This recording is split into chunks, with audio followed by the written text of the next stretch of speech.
Hey everyone, welcome back to the channel. This is Ninja Knight. Make sure you like the video, make sure you share the video, make sure you subscribe to the channel. Thank you. So late last night a really weird thing happened, and it seems like Jamie Foxx is well on his way to returning as the character of Electro in Spider-Man 3.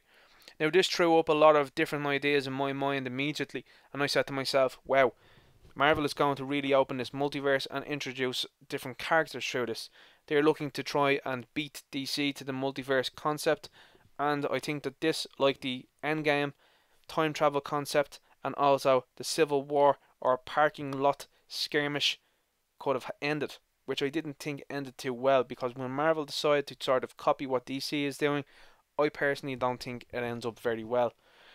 So, we had confirmation then later on that Jamie Foxx had said in a now deleted Instagram post that he would be returning as Electro. He was excited to be working with Marvel and that he would not be blue. So what does that mean? Well, I think like the J.K. Simmons character of J. Jonah Jameson, we could see an all new look for Jamie Foxx's Electro. Now personally, I'm a big fan of the Amazing Spider-Man universe. I know a lot of people do not like that one. I liked it quite well, and I have to say, once seeing his performance as Electro in The Amazing Spider-Man 2, I thought he done an okay job.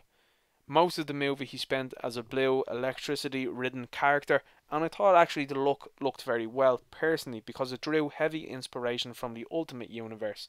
And as far as tokenizing characters, I don't like that whatsoever, and I do think that there was many other actors out there that they could have gotten to play the role rather than race swapping and race changing that character.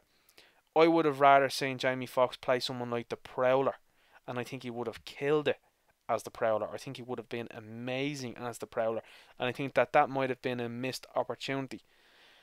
Now, when we look at Max Dillon in the comics and in various video games is primarily, mostly, nearly always portrayed as a white man. So it's kind of mind-boggling to me that Marvel Studios have gone looking backwards at Jamie Foxx instead of looking forwards.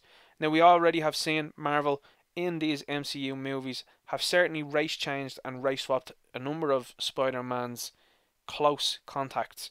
Ned Leeds has been race changed. We have seen MJ, who granted is a new character but still has the MJ moniker, has been race changed. We have had Herman Schultz, who was the Shocker, has been race changed. We have also seen that Mac Gargan, the Scorpion, has been race changed.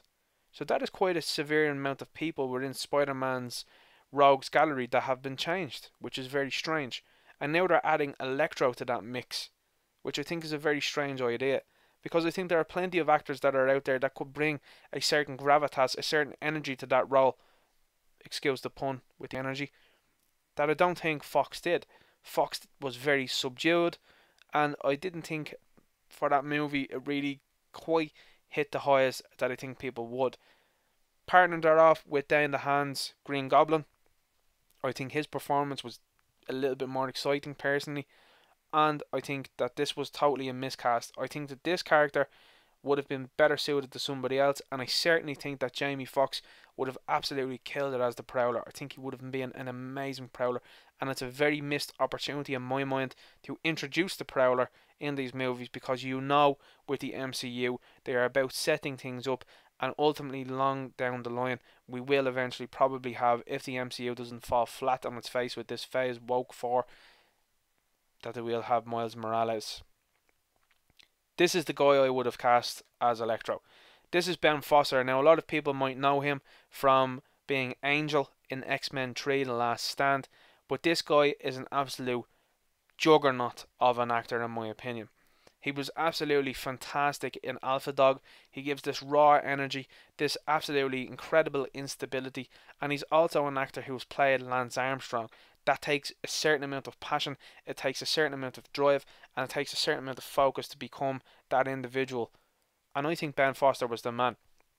Now, Max Dillon is generally portrayed as an absolute loser who gains these powers, and Max Dillon as a character, Electro, has every capacity to be a nearly god tier massive problem within the Spider-Man universe. But it's usually Spider-Man's wit that he uses to outsmart Electro, and usually gets the job done and wins the day. Ben Foster for me would have been a logical choice. It would have been a better choice.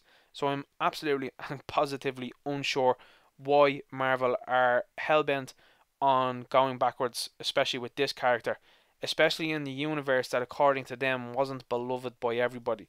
Now, I'm a big fan of the Amazing Spider-Man universe. I personally think that they nailed the Peter Parker and Spider-Man persona. I know a lot of people thought that Peter was too emotional, but I suppose it is what it is, and I actually think that that character, that version of Spider-Man, would fit a lot more better with Tom Hardy's Venom than the MCU one would. Anyway, I'm going to leave the video there. Let me know what you think in the comments. Like, share, and subscribe. Thank you.